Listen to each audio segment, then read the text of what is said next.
Ooh, welcome back, everybody. Hope you got a nice break in, grab some water, get hydrated. It's a great night, as always, here in College COD. So much action up and down the board. And just to kind of recap how things are going so far tonight, we look over at the Alpha stream where HPU Purple were able to get the 3-0 sweep on UNCW and the Seahawks. And here on Bravo, we just saw Louisiana Tech Red maintain their undefeated run and give Clemson their first loss of the year in 3-1 fashion. Now we look ahead to another great matchup between Purdue Gold and the Miami Redhawks. I'm Cambert, and I'm joined by my good friend here, McCorn Meal.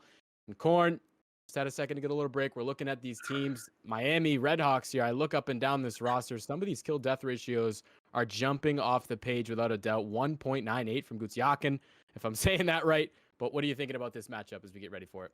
I'm reading that name and I want to pronounce it as Gutsy Khan. Oh yeah, I think it's Gutsy Goots. That's what I want. That's Goots. Are you sure it's not yeah. Gutsiakin? Honestly, dude, like I'll give it to you because Oh, if I didn't take a second to digest that name, I probably would have not been able to get it right. So I mean, it's fair enough to say that at the very least. But look at these two teams. You've got a number 19 ranked Purdue Gold roster, which, I mean, getting ranked in the CCL out of the 180 plus teams that are inside of CCL Season 3 is no easy feat. 6-1 here in the Mid-America B Division. You're going up against the Miami Redhawks, who are unranked, however, also have a 5-1 record. So Purdue Gold at 6-1, Miami Redhawks at 5-1, looking at first map being Garrison Hardpoint. It's going to be a barn burner, hopefully. It's one thing that we always hope to see inside of Call of Duty when we start out these matches is that map number 1 can provide us everything that we need to know about these two rosters. Fortunately, last series kind of was that way in a sense. We saw Clemson not be great at respawn and great at the first hard point, but again, then in the Search and Destroy, they completely turned it around. And then inside of those last two respawns, they looked like a very competent respawn team, something that they didn't show in the first map. But as we get ready to load up here on the Garrison Hardpoint, we're going to be looking for top green control and top ridge control pretty much the entirety of the map, especially for points 4 and 5. Absolutely. As we jump into the first map, and this will be our first taste of Garrison so far tonight. Looking at the rosters for the side of Miami Redhawks, you're going to have Calby, Rando, Rafe, and Opan. And then on Purdue Gold, you got VT2, Benji, Tragic, and Sauce. And already on this first hill, it gets pretty mixy. 30 seconds gone, and only 7 seconds have been soaked up by these two squads. As you see the kills start to come in, Benji there to grab one, and for the time being, the hard point will be in control of Purdue Gold. But, I mean, P1, as we know, not so important. It's really about these rotations over to P2.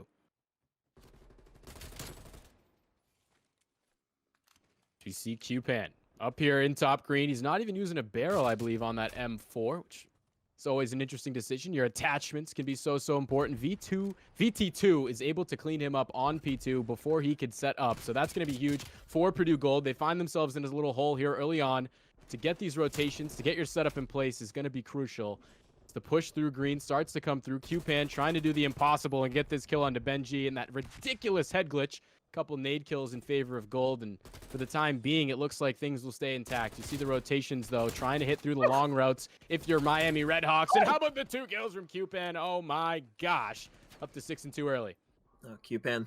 Always a throw on the map, pairing up with Rando here over towards the top plat. Not going to be able to work. So they're trying to work in a pinch through top green and, of course, through that little bottom brick area. But unfortunately, that won't work out in their favor. Purdue Gold will go ahead and hold on to these, not only the spawns for the next hill, but, of course, that eventual push through the map that comes from the side of the Miami Redhawks. And, again, you mentioned that rotation over towards P2. It's important, but if you play it through the green side of things, it actually helps your team out a lot more if you have initial control. Because if you play those long-range head glitches, you can get those ARs to shoot in towards that bricks area. You can get the shots over either towards that top crate or that ramp side trying to push up through over towards P2. So, again, it's all about how your team plays the map. It's all about your strengths, your weaknesses, and what you're able to do with those positions that you're given. For the side of Purdue Gold, they decided to play it over through the top of the satellite area. And not only does that award them a lot of hill time, but Camber, that awards them the P3 spawns. Everybody has their own way of doing things. You're absolutely right, though. The spawn's still here for Purdue Gold. Those are gone, though, with that kill onto Benji. And Tragic is in a tragic situation. Left out 1v4. He will fall as the push starts to come through for Purdue Gold. It's at the front side of the hill this time. Calby putting down shots. He goes to 1 health. And VT2 will just lay down to pick up that kill. Still, though, in favor of the Redhawks for the time being. Now Gold able to break through. They're going to pick up this final 20 seconds on the hill if they can find Rando, which they do. And another rotation starts to come in as you try to rotate here towards mid-map. The control of this hill gets a little more tricky as there's a lot more entrance ways for the team trying to break. Tragic and Menji find two, but immediately are traded out by Rafe and Cupan. So 2 versus 2 go down. Sauce looking for the shots there. Unfortunately, isn't able to find them, but V2T gets the call out, receives the information of where the player's at, and we'll be able to take him down in that dark hallway.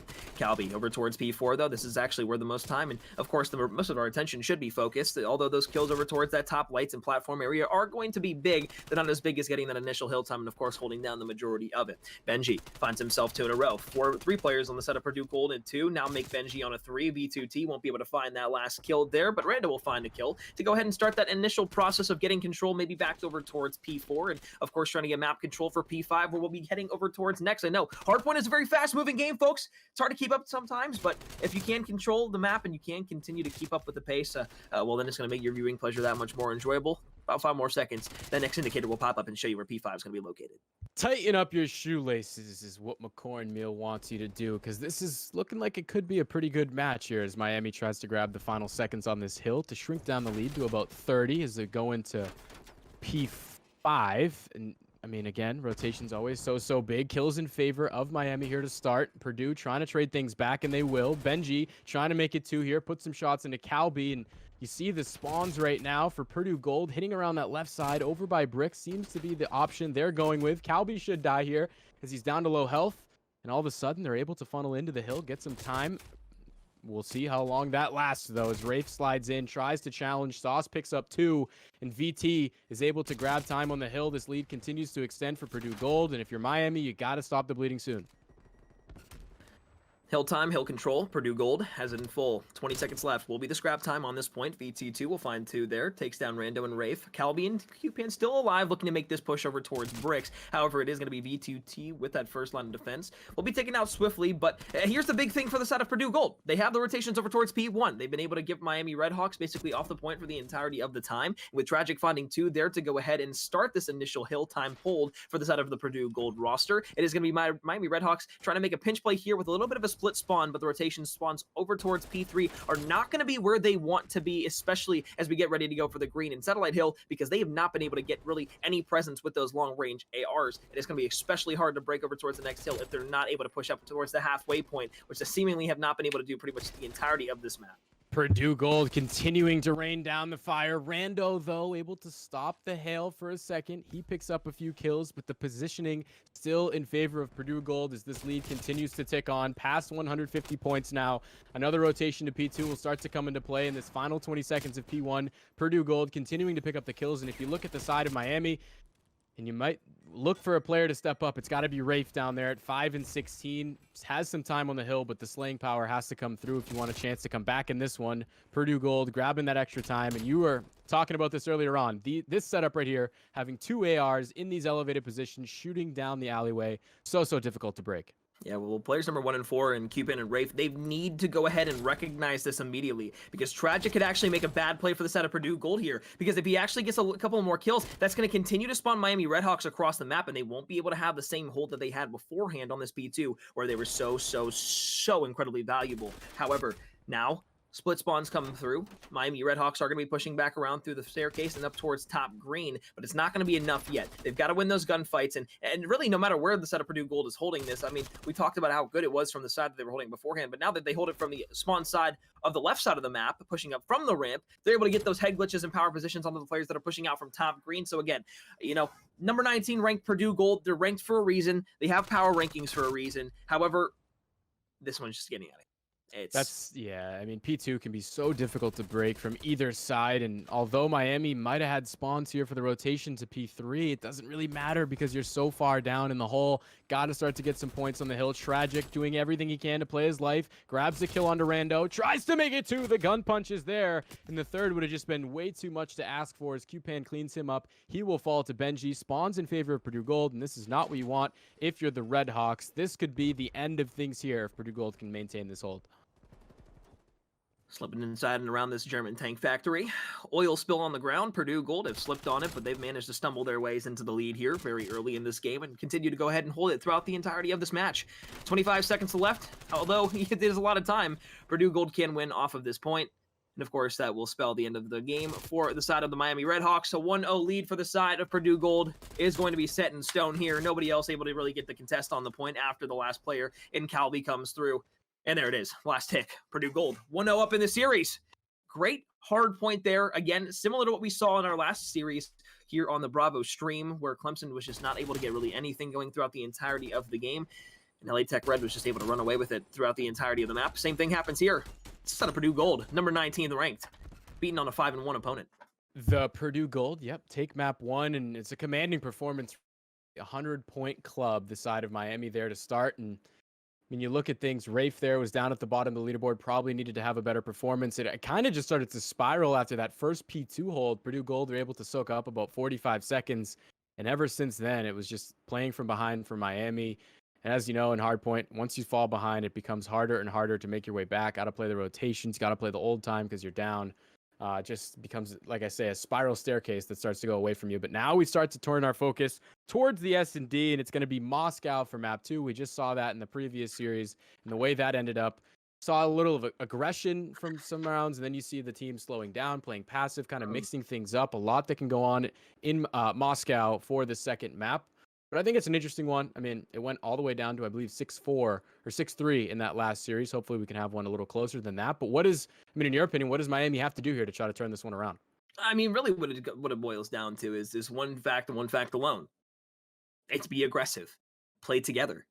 Make sure that you're playing around each other the entirety of the map. We didn't see that once at all for the set of the Miami Redhawks throughout the entirety of that hardpoint. So I shouldn't say at all, but very rarely did we see that throughout the entirety of that Garrison hardpoint, because every single time that they tried to push out, they were either getting split spawn because the side of the Purdue Gold roster knew exactly what they were doing in blocking specific spawns in certain places, or they were just making it to where even if they did all 4 spawn up, they weren't waiting to push up the map. One person would get in a gunfight immediately. The other person would then try to trail behind and maybe find the trade. And even when the trades did come through, Purdue Gold was back there once again, ready to go ahead and find the kill. So again, every single time, it's the same story. The team that loses usually isn't playing together because the other team has either A, slayed them out so utterly and completely, or they just don't have the communication.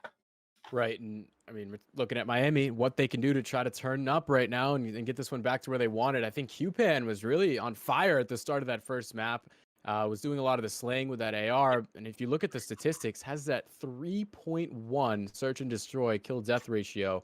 So I think if you're Miami, you're looking towards Q-Pan, let him make the opening play, draw first blood, or call the shots, I guess, throughout this second map. I think that might be the key. Kind of play through Q-Pan, who is pretty hot in map 1 and has that 3 KD in search and destroy.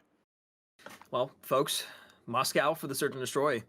It's one of those big maps. It's one of those maps that the ARs can play extremely well on. It's one that subs can get a bit crafty on, but they've got to have a little bit more skill and a little bit more je ne sais quoi if they really want to get up and around the map in front of their opponent's faces, and maybe playing those rat spots is how you get that started.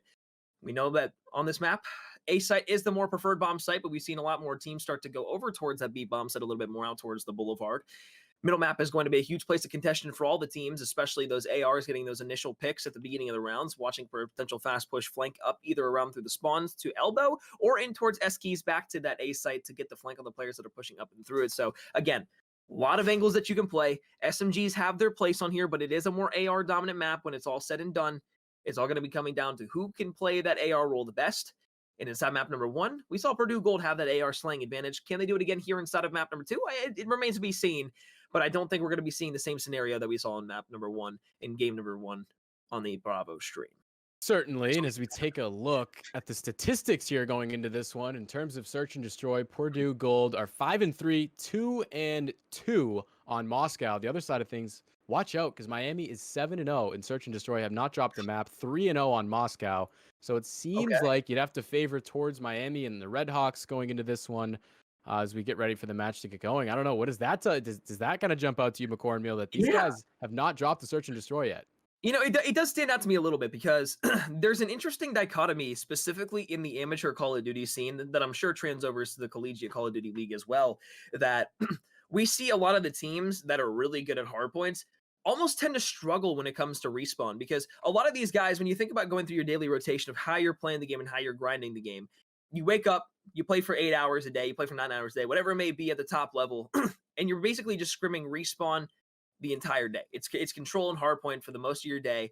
And, you know, search and destroy, you can kind of find that in other places, but a lot of teams just want to scrim their respawn and get better at their respawn, because respawn, even though it's a very integral part, S&D kind of just gets forgotten because a lot of teams don't want to scrimmage because they think that they're good enough at S&D. They have the game sense and everything like that. But the problem that comes there, right, is when you play so much respawn, you almost play S&D as a respawn sometimes too. And that's not to say that these teams aren't going to respawn. They're great at respawn. They're great at all game modes. That's why they're the top in the scene. However, a lot of teams can be a little bit more daring when it comes to search and destroy after grinding a lot of respawn specifically in a row. So a team like Miami, if they do have a lot of practice and they are a well-oiled machine inside of the search and destroy, then it's going to do wonders for them here inside of the series, make this 1-1, and then we've got a true series on our hands going in towards the rest of it. However, just with the lack of ability in the respawn that we saw, I don't think winning an S&D really is going to change much in the overall picture. Same as with Clemson winning the S&D and really not being able to change anything in the last 2 respawn games.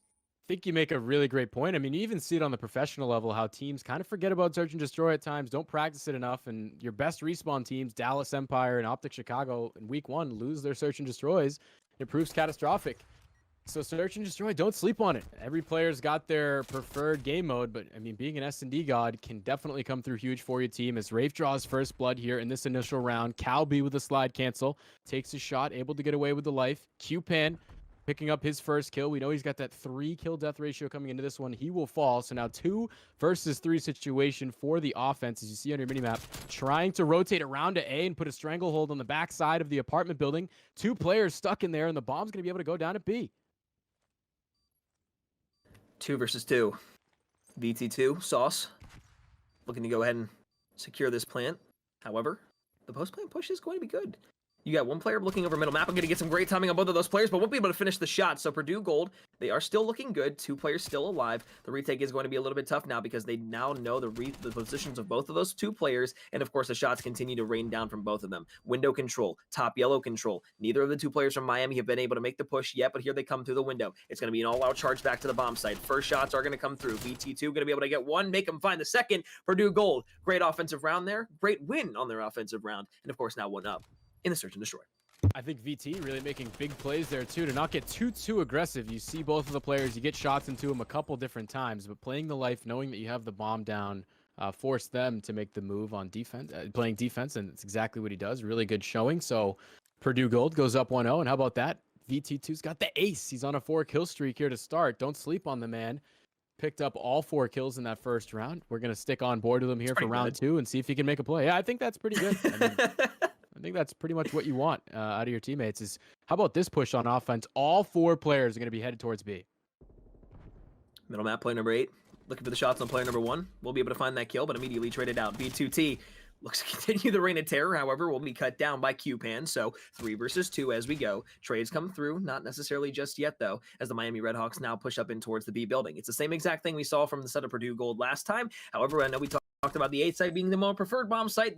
This game thus far, it's all been the B side. 2 versus 2. Retake now being able to maybe a trance. Oh, Sauce. Oh. Shows them a little bit how it's done right there. The sauce is forever. The juice never lasts that long. But now in a 1 versus 1, Rando gives them a little bit of shake and bake. Back on the shots to Tragic. It is going to be both of them backing down because they're weak. The trade coming through in the form of the Semtex. Now the shots coming around the corner. 17 still left in the mag there for Rando. Tragic around the corner. Both of these players just dipping and dodging and diving. Rando playing his life. But I love what the side of Purdue is going. I love what Rando is doing here because he's just playing his life. Knows that he doesn't have to necessarily secure the kill, just to play as enough time as possible to make sure he can't get the defuse. However, that won't happen because the defuse will come through. The Miami Redhawks now down 4 and down a round.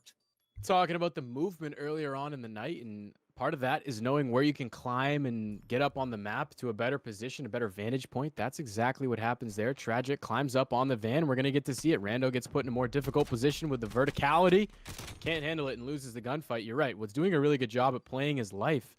Might have wanted to think about sliding away there and getting even further away from the bomb and his opponent. But in the end, Tragic with the clutch. Big time 1v1. Makes it 2-0 now for Purdue Gold.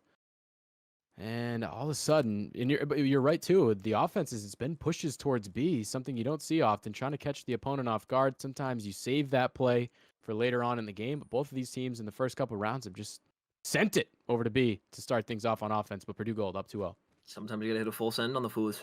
That's just Full send. That's just how it be. Full send like the full sail. Full mast ahead as they start swinging. But 6-1 Purdue Gold, 5-1 Miami Redhawks facing in a bout in the Mid-America B division. Here in the Search and Destroy, though, 2-0 lead. Another hit over to B. Again, yeah, exactly. I mean, you saw at the beginning of the game, though, they looked like they wanted to go towards A, but then they immediately wrapped back to B because they saw that mid-map was basically cleared out for them. However, QPan gets a huge first kill there to go ahead and allow the side of the Miami Redhawks to get a little bit more positioning, potentially over towards B. Now, in a 4 versus 3, QPan still pushing up with the M4 in hand. We'll see him through the window here, but a huge gunfight is going to come down immediately inside. Another player over towards the B street is going to get taken down. Now it's going to be Tragic in VT2, left in a 2 versus 4, left in a 1 versus 4. Tragic with a shot punch onto 1 is going to be able to find the kill, but has to challenge immediately to go ahead and find the player defusing. Won't be able to even find the second kill, let alone the person defusing the bomb. Miami Redhawks will win their first round here in the Search and Destroy. Clinical work that time from the Redhawks, just to kind of play the life. So you get in a 4 versus 3 advantage. All of a sudden, it just becomes trading it out on the bomb site so you can get the defuse. And you see it there in the kill cam, the final kill from QPan. Just really good stuff. And it's starting to become a little more predictable, the push over towards B. That round, I think you saw QPan, who was able to get the initial kill off the bomb planter. That was huge, just kind of opened things up. But once you start to realize nobody's home at A, let's rotate over to B and check things out, because that's probably where they have to be, right? Using process of elimination. Miami, though, grabbed their first round win of this one, trying to compile it with an offensive win here. And it's another push over towards B. These guys are not about the orthodox plays. They're doing it by their own handbook, and Rafe is drawing first blood onto Benji. So that's really going to open things wide up. I mean, all of a sudden, B is pretty open. You see the rotation start to come through for Purdue Gold, but they might be a little too late to this bomb site. All of a sudden, life advantage for Miami. They're going to try to work this plant. Well, Benji was playing over towards that taxi cam, and he might have had a rough day with just trying to get a free ride home. Unfortunately, wasn't able to do so. The shots came through, and I guess maybe give him an ending to his road in an eternal sense, but we'll go down over towards B. 2 versus 4. Retake once again for Sauce and Tragic. Tragic has been alive in the last couple of retakes. Sauce, though, tries to stand at his first one here. Won't be able to do so. Shots into the player inside of the little laundry room. Oh, okay. You know, I started there for a second because I wasn't sure if he was going to be able to even find that first kill. But once he found the second kill, it made me stumble and say, well, hold on a second. Hold your horses. This could happen. There's still a lot of time left to work with. Tragic's going to be able to see the play of the game one more time.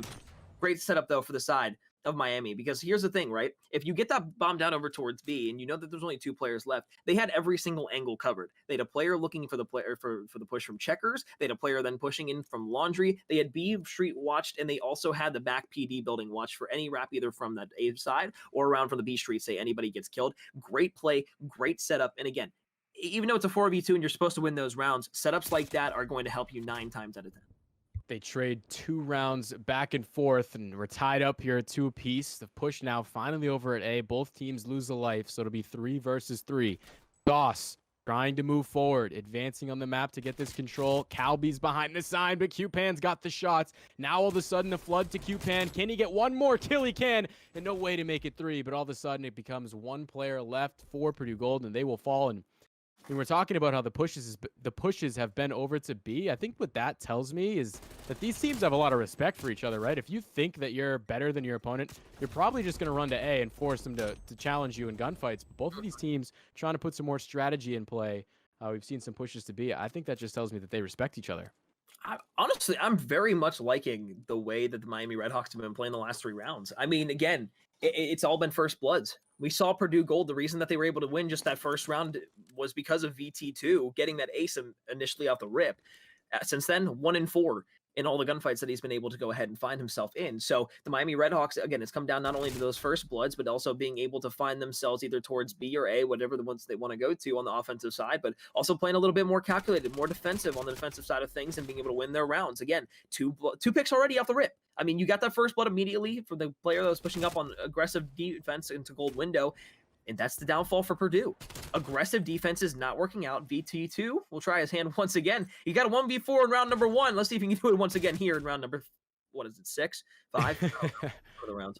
Would have been quite a magical play if you would have brought it together. But Miami are going to take 4 straight rounds here after Purdue took the first 2. And I think that was the moment where on defense, Sauce just pushing up into that gold window was a little bit too frisky. I mean, I understand you're trying to make a play, maybe set up a pinch, and that can work. But in that instance, climbing in through the window with 2 players waiting for you is not going to work. He's 1-5, Benji 1-6. You mentioned it, VT2 started the game with that ace, is now back to 6-5. So ever since that hot start, it's been some digression here for Purdue Gold. And talk about how Miami Redhawks are 7-0 in Search and Destroy on the season. So they're trying to maintain a perfect record there in Search and Destroy. They're on 4 straight rounds. Rando's going to draw first blood to try to make it 5 here.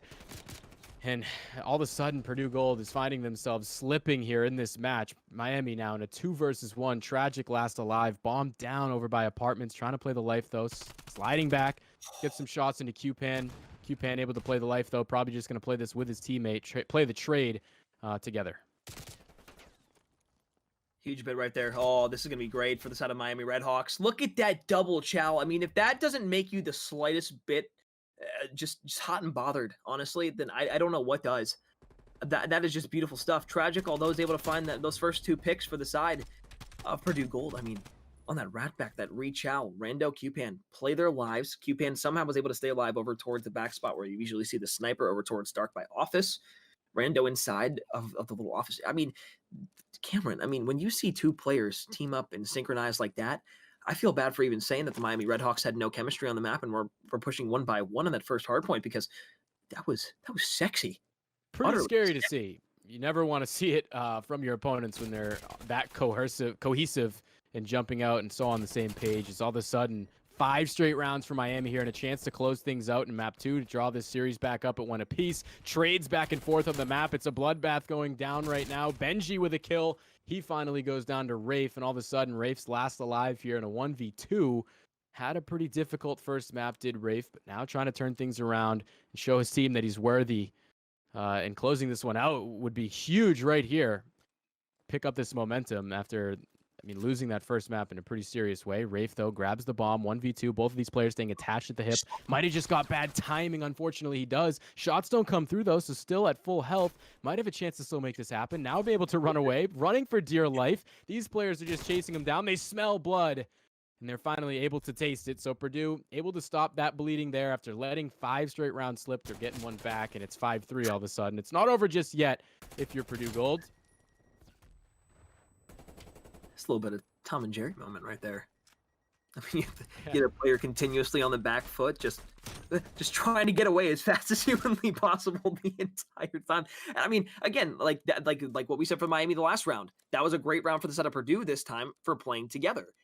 You saw Benji and you saw Tragic. They just slid in the door at the exact same time. I love how instead of Tragic maybe just pre-aiming that door or something like that, slides in, is able to find those initial shots. Make sure that the player that's laying down and pre-aiming that door isn't able to find those initial shots, has to readjust the aim, and then there's 2 of them that fly through the door, so it's an even harder gunfight to take. But look how passive this offensive play is here from the side of Purdue Gold. A team that we saw be so aggressive in the respawn, and it all really comes down to the players who have not been able to find themselves a role inside of this game thus far. You see player number 3 pushed up into the window, but so scared to even peek around the corner and find the chow until the teammate then goes ahead and finds the player over towards the B Boulevard, because at that player with 1 in 6, it's basically like having a goose egg because you have no confidence in the map right now. 2 go down off the rip right there. And again, the 2 players that are finding these initial picks, Tragic and VT2, 2 players who, again, have the top slaying numbers on their team. Oh, no. Oh, no. Talk about kicking a dog while it's down. Now Rafe's last alive, and didn't have to do him like that, Sauce. You really didn't. Didn't have to sauce on him like you did, and trying to do it again here to Rafe. It's not going to work out just yet, but this should be a formality as a 1v4. Not going to happen. The nades come through, and Purdue Gold able to grab another round back. You're absolutely right. It's just both of these teams showing off their ability to have chemistry and play together. Tragic here drawing first blood. He wasn't afraid for the challenge. And that was huge to open things up. Now all of a sudden, 5-4, really getting to the nitty-gritty. And you're right, these teams starting to slow down their pace of play, really start to think about the decisions they're making and whether or not they want to take on these challenges. This is when it starts to mean a whole lot. 5-4, Miami won 5 straight rounds after going down 2-0. Now Purdue Gold has fought their way back into this one, and it's really getting interesting. Telling you right now, this is the deciding factor here. How Miami decides to play this round is going to either make or break the game for them, because if it's a passive push, then it's going to know, that's going to send a signal to us that inside of the back of their heads, they are a little bit scared here on this offensive round. 12-6 here for Tragic on a 4-3, and well, they played aggressive and they did not get rewarded for it. The nice, quaint, passive push from the side of Purdue on the defensive side is able to go ahead and give them the advantage. Unless a 2 versus 4 happens, we're looking at a round 11 for map number 2. And a 2-5 comeback that could be completed for the side of Purdue Gold. Purdue Gold trying to force around 11, and they've got themselves in a good spot. Tragic finds one, and it's all down to Rafe yet again in a very difficult 1 versus 4 situation. He's got a player pushing the escalators. He will find the kill. And all of a sudden, folks, we're headed to round 11. Purdue Gold trying to make the series 2-0. Miami Redhawks trying to make the series 1-1 and also hang on to that undefeated record in Search and Destroy this year in the CCL. If you're the Redhawks, I have to think that that's your pride and joy, right? You can't let that record slip. Do not want to pick up your first L in Search and Destroy, but here we go. Headed into round 11. This is for all the marbles. It is for all the marbles. And Cam, the big thing here, Purdue Gold on defense. Yeah. Miami Redhawks, they were not able to win their last offensive round, but that was over towards A. Now it's a push up through middle and over towards B. Purdue Gold on the back foot here. They can just play slow. They can play passive exactly last round and just wait for a couple of players to push up and find those first initial picks.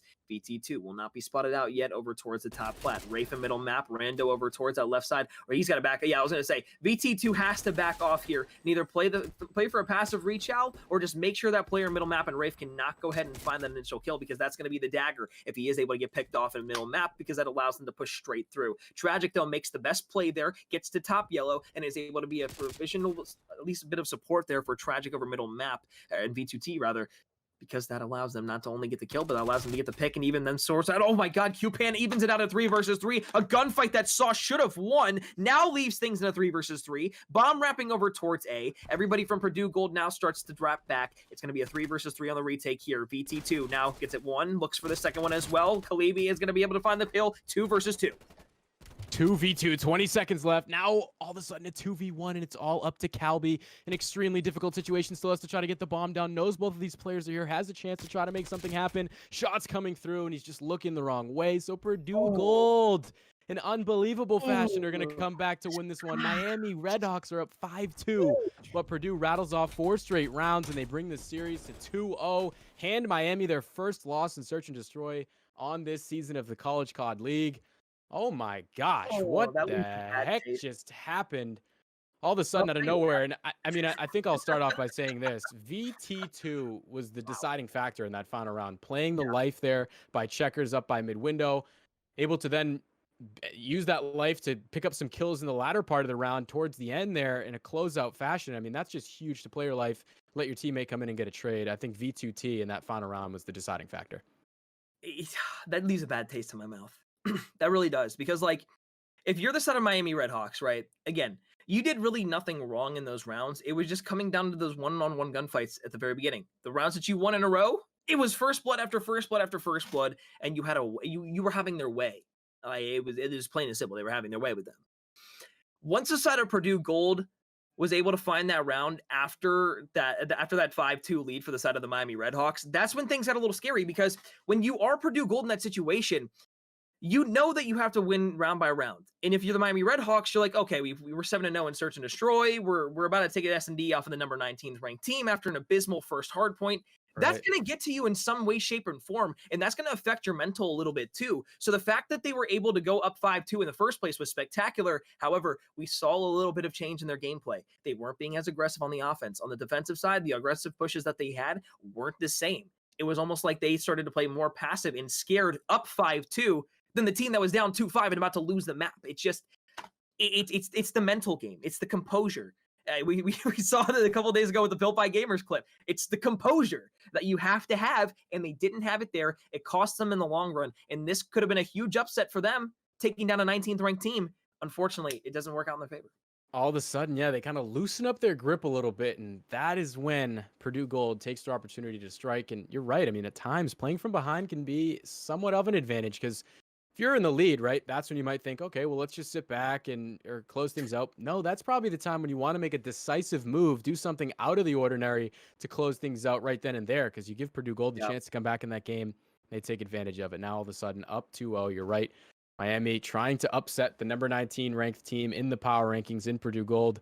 Didn't help themselves there by letting them come back in that Search and Destroy. Now we turn our focus to a checkmate control. We saw it earlier tonight. We were talking about how it felt like at times Clemson there were picking up some kills and maybe not taking advantage of the openings that they were finding. Maybe a little lack of aggression. But after what we saw earlier tonight, does it change? What are you thinking about going into this checkmate and what's going to be the key for these two teams? I think really the biggest thing here, I mean, specifically just talking about checkmate for a second, right? Top lane control is the biggest thing. Yeah. If you have top lane control, it's easy. It's all said and done. That's been beaten to the ground so many times that just saying it almost makes me cringe because everybody should know that at this point. But the thing that is going to be huge for the set of Purdue Gold is one, just keep that energy up. You not only did you take it the first respawn by an incredibly large margin, you 100-point club drew opponent, already put them and demoralized them inside of the series. Now, on top of that 100-point club, you come back down 2-5 in the search and destroy to win it 6-5. So not only do you have those two things going in your favor, but now you know that Purdue is, or rather, you know that the side of the Miami Redhawks are scared because you saw it in the way their gameplay changed in map number 2. You know how good you are in your respawn, so they're already going to be a bit not frightened, but their mindset isn't going to be extremely confident going into this third respawn because of how bad map number 1 was, and that just combines for an entire recipe of if you're on the side of Miami Redhawks, because Purdue Gold, this is where they go ahead and strike down their victim. I know the Miami Redhawks are hawks and everything, and their thing is they swoop down and grab victories and stuff like that. Yeah. But Purdue Gold's kind of stealing that motto right now because they are going in for the kill. It's like a snake in the grass that you're just waiting to get out. They're going to eat it, bite its head off. I think they take this 3-0 here in the search and destroy, in the control, and of course the serious 3-0 after the fact too. Trying to pick up the gold and come out on top is going to be Purdue Gold. And when we look at the records going into control, both of these teams 4-2 to this point. And I think you're absolutely right. Like for Miami, it just has to feel like all the momentum just went flying out the window after you let that comeback happen. Unfortunately, you're down 2-0 and Purdue Gold has everything in their favor right now pushing into map 3. We'll see exactly what shakes out. Checkmate, always an interesting one. We know winning your offense can be huge and can be really the deciding factor in the game. Starting out on offense, though, will be Miami, and we'll see what they try to do here off the initial push. They fight for that top mid control that you talk about being so important. McCorn Meal trades back and forth in the feed, and the life's already down to 26 and 27 apiece. Rando is doing a good job here at holding down A, already picking up 3 kills, trying to put some streaks together as he gets the stun onto VT. VT, though, not afraid to take the challenge after hitting the nade. He'll clean him off of A, and now maybe something's starting to open up. Tragic finds 2. Cal be there for the trade, but there's already players for Purdue Gold set up here at A. Well, first big wave kill for the side of the Miami Redhawks. Does them well, serves them well here. But as Sauce comes up through middle map, it's going to be a huge game for him to turn around after the search and destroy performance that he just had. However, he was able to turn it up at the end of the search and destroy, which eventually alleviated Purdue Gold over the side of Miami Redhawks and that 2-5 comeback. But with Tragic finding that first kill there on the Rando, that is going to allow them to get more control over here towards A. They've got 2 stacked up on it. 1 kill comes through, though, which will allow 1 to fall. Now, QPan finding a kill there, and the rest of the Miami players now flooding in towards A. They're going to be able to stop the progress, but 2 ticks of damage has already been done. Now it's all going to be about the set of Miami Redhawks kind of just getting it back here, waiting for him to push up the map, spawn trapping them a little bit. That's all they really need to do here for the rest of the 38 seconds in this round. A little bit difficult, though, as we've come to see. 2 ticks here at A, so you have to think Purdue Gold will play for that. VT gets some pretty good timing. I might have thought. Calby says, nope, I was ready for it, picks up that kill. Rafe finds one as well, and the spawn trap here is, or the map control, I guess, is just so in favor of Miami. It's difficult for Purdue to get anything going to try to push out. You see them trying to funnel out a yellow crate. Calby's ready for it. He's got 2 players down to 1 health there around the corner, but how about the plays in the brain? Just backing up, knowing to play the life. Now the players funnel through. They're able to grab some kills, and all of a sudden, this one is not over just yet. Trying to get this final tick to extend the round. Rando goes for that last-second chow, and VT's ready for it. That's a huge capture for Purdue Gold to extend this round. Now you have 1 minute to play with. You're down in lives, but still, at least there's somewhat of a chance here. Play number 7 in the plane. Pushing up towards Benji will find the kill over towards the spawn side of Miami Redhawks. They know where he is, however, it's all about actually finding the kill on the rat that's infested that back spawn side. That's going to be huge. Benji looking around is going to be able to get the player that's climbing up towards that top red area. But more importantly, what this does is this takes the focus from Miami Redhawks off of B, and they basically, you saw there, 3 players were looking in towards the spawn to try and find that player back there because of how dangerous that player could have potentially been if they didn't deal with him quick enough. So now onto the B point, Tragic's going to be able to find an incredible kill there onto the first player. Wraith will fly through to find the trade. Now trades back and forth, technical as they may be. It's going to be 10 lives to 4 lives. No respawns remaining for this out of Purdue Gold. So at this point, you got no lives left. You need to get a clean sweep and stack the point as a squad to get that capture to go up faster. V2, that's the start you need to get a kill. Tragic there for step 2. Wraith playing this cheeky corner, going to be waiting for someone to push onto the point and should be ready to pick up the kills. Finds 1, finds 2. And that should be enough to slow down this last-ditch effort. Sauce last one alive. 7 players to get through. That is not going to happen. So Miami, as expected, able to hang on and win their first defense. Think for Purdue, I mean, you show some life there. It didn't seem like they had a chance to capture A, and then all of a sudden in the waning moments, they do that. They're able to extend the round. How about Q-Pan in the kill cam? Couple gun punches to throw in. Tragic, you're going to fall as well. I think, yeah, like I say, Miami just a really good job there on defense to pick up the win. I can't stop but and think of the similarities between this series and the last series that we just saw. You're right. You're right. Because, like, again, the hard point was blown out of the water by one team that went up 1-0. The search and destroy was won by the opposing team to tie things up 1-1, which was damn close to happening. Just a miracle comeback from the side of Purdue Gold comes through. Miami's able to win that first defensive round, but again, it's a defensive round. You should be winning those defensive rounds, but in towards top lane, 3 go down for the side. Oh my, tragic! That is tragic. It just teed up so well. Savvy. Savvy. And trying to maintain the carnage as he's looking for spawn kills off that. Rando, though, able to clean him up. Rafe down to 1 shot here, has Benji to deal with. That trophy, didn't see that, did ya? He stays at 1 health, and Sauce should have a chance to grab the kill. Rafe says it doesn't matter how much health I have, trying to make it 2 onto Benji. But he's there for the trade, and still yet to have any progress down on either of these points. If you're Purdue Gold, you're doing a really good job on defense. If you're Miami, might have to turn things up a little bit on offense. Q-Pan's going to start the tick. He's got 3 members of his squad there to do that, so this thing should be flying away. If you're Purdue, you got to hurry up and get to the point before the tick starts to come through. 1 tick down. Now the second one, more than halfway. All of a sudden, things starting to open up at A, and Miami should be able to extend this round. The lives pretty even, neck and neck. Tragic maintaining this slaying performance, though, up to 15 and 10, and 11 kills off the objective has been huge. He's able to stop the bleeding at A, and all of a sudden, Miami is desperate to get a point. I was going to say chalk A and just let it happen, but the biggest thing there is with Tragic funding that 2-piece is they can kind of dwindle these lives off of the Miami Redhawks a bit more and also dwindle down that clock too, because even if the side of Miami Redhawks gets A and continues to control it, it's only a 2 life advantage now for the side of Miami, but that also basically took off another 20-25 seconds off the clock that they could have had to work with over towards B, and that could prove to be crucial later on in the round. Again, it all just depends on how it plays out, but as Tragic falls, now they're pushed up into their spawn a little bit, and it's the offensive side spawn trapping defense. Miami Redhawks, they look extremely good here in the control. They've been able to do great thus far. Now it's all about continuing to have that momentum and being able to cap that first tick over towards B. As I say that, the first tick will come through. The stack is going to come through now for the rest of the Miami Redhawks. So now it's going to put the pressure on Purdue Gold to have to push this quickly here. The contest is going to come through. The shots onto 1, find 2. Now the last one alive here instead of the point, it is going to be Calvi who does fall. So now Miami Redhawks, they did have the advantage. They got that initial wave kill, but the really important thing to look about and note here is the fact that now they have 3 lives up on the side of Purdue Gold, and they've already got 2 ticks. So all it takes is 2 to 3 players to go down from the side of Purdue Gold. Miami Redhawks should have themselves a round win. Some of that spawn killing, yeah, sets you up in a good position to have the life advantage here. Last 4 lives remaining for Purdue Gold. They do a good job there, the SMG players, at getting Miami off the point for the time being. All that's left is 1 tick. Both teams kind of slowing up here in a part of the map that you got to think about your next move. Rando will draw the first blood there. He finds 2, and all of a sudden it's left to Benji and VT. Benji able to grab 1. Rando, though, will get another, and all of a sudden it's last alive. Benji in a tricky spot will not be able to get it done, and Miami able to grab an offense here, make it 2-0. I think it has to go back to that spawn killing we see in the middle of the round. It comes back to be crucial. They get the life advantage, and it gets them the win. I said it last series. Can't wait to be that guy.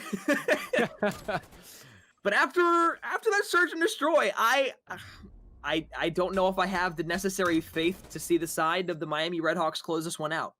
I'm not saying that they can't, and I'm not saying that they won't, because it's very possible that they do, because they've been playing extremely well. However, what I will say is that Purdue Gold, they've got 3 AK-74Us out on the field compared with a Krig. Now the M4 will come out as well.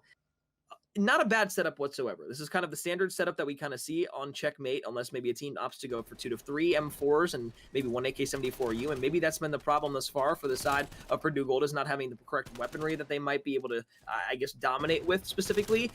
But usually what you tend to see, if players are changing that weapon around a lot, it's because they've not really been able to get anything going for themselves with a specific weapon that they might be using. So even though it might not have been working out for the entire game, you pick something else up, maybe it works out a little bit better, or maybe you're just having an off game and nothing's going to work for you. So interesting to see, but that does mean that there is a bit concern for the setup for 2 gold in the weaponry that has been chosen. Yeah, it always is interesting to see the weaponry and the arsenals that the teams try to use. This year, got a little 3-gun meta, a couple ARs that come into play, which is always makes things funner to watch. Is the kill feed lighting up white here, and the defense able to get this tick away from going up to 2 on A. Last second challenge from VT catches Rafe off guard, and he's got to try to turn and burn. He won't be able to get the kill, but Calby will. Now he falls to Benji, trying to maintain pressure at A. It's a 1v1 for the time being. Benji versus Calby. Calby will win out, and this will stay at just 1 tick. Now some focus over towards B, trying to push both sites at once. Instead, though, the push maintains at A, but it just gets shut down time after time for Miami. Miami trying to avoid a repeat of last map and let Purdue come back into this one, trying to close it out where they have them now. Up 2-0, chance to close it out here on defense, and it's not looking too good for Purdue as they continue to get killed, down to 13 lives remaining. Just nowhere to go off the spawn. Well, they say have faith, brother. Now I do. Now I've got faith in these Miami Redhawks. They learn from their mistakes in that search and destroy. They come out here, map number 3, and instead of being a little bit kind of sore and rough around the edges off the rip, they come out, they 3-0 this out of Purdue Gold inside of this control. What does that do? That works wonders for their roster. That gives them momentum going into the next series. That shows them that they can beat the side of Purdue Gold in the respawn. But more importantly, it also sets them up for an opportunity to force this to a game number 5. And folks, if you haven't been here for the entirety of this game between the side of Purdue Gold and the Miami Redhawks, Purdue Gold was 7-0 up until that last 2-5 comeback for the side. Or excuse me, Miami Redhawks were 7-0 in Search and Destroy before that 2-5 comeback that Purdue Gold had in that Moscow Search and Destroy that tied, or rather to put them up ahead 2-0 in the series. So guaranteed a map number 4. Cambert, I'm ready. My body's ready. My mind is ready. These teams are ready.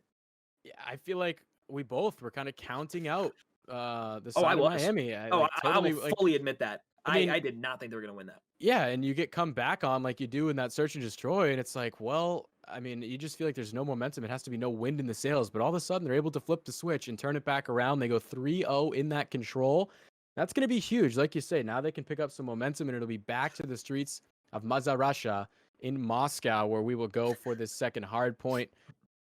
I mean, is it enough, though? Is the momentum enough that they're able to grab in that game? We know Purdue won that first hard point. It was pretty close, but still, like, do they have what it takes? Okay, they got the control, but can they get the second hard point?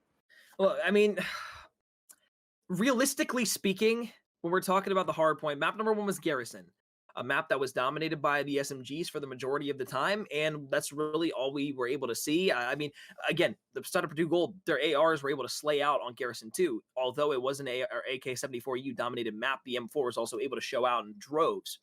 When we're going back to Moscow, the biggest thing that concerns me for the side of this Miami Redhawks team is that gameplay that we saw from the ARs from Purdue Gold, not only in the Search and Destroy, not only in that first hard point, but the lack of it inside of that control. And I mean that for the side of the Miami Redhawks. They were not playing well with those ARs initially inside of that control. They didn't continue to do that throughout the entirety of it. So, look, interesting way to kind of match this up, but at the same time, I do think that there is something to be said for the side of Purdue Gold, because when you 100-point club a team, it doesn't matter what happens in the next couple of games. You still 100-point club the team in hardpoint. Yeah, something has to be there. There has to be some discrepancy when it's that big of a margin of victory. But all of a sudden, Miami with a 3-0 win in the last one. And I mean, kind of just a more general question I'm wondering, just to pick your brain, Corn, is, I mean, in your opinion, would you rather have your assault rifle players leading the charge, or would you rather it be the submachine gun players? I know that it has to be both in some capacity, but if you could pick one to show out in a map, I guess in this hard point, what's going to be more important to you? It's a difficult question to answer because, again, it all depends on circumstances. Yeah, the maps too make a difference. I understand that. And so, like, Moscow, for specific circumstances, yes, you would like to see the ARs be the controlling gun just for the fact that there are so many long range angles when you're holding down either spawns or just holding down hills in general. For example, look at P1. You see P1, you got lanes from that top little plat looking over middle map. You got lanes out from the bus side and from the checkers and the Eskies area. All those fights can and will be won by your ARs. You look over towards P2, top yellow. Beam in with the ARs. Once again, it's the same thing that happens. The same thing when you're looking over towards police department from top PED over towards the Eskies push. Then you Yeah. look to P3. You got ARs looking over towards the staircase. You got ARs looking down middle map. Then in P4, you got ARs looking down the B street. You got ARs looking down for spawn through elbow. The only time you really see an SMG have a lot of hill time or presence inside of the hill is when they're looking in P4 towards that little tiny window that you can peek through. But loading up the map here now, CDL hardpoint, Moscow. It is time, folks. This series could be over. Number 19, Purdue. Upset alert, not time to ring the bell just yet. However, if they do lose this one, oh baby, maybe it is time to bell.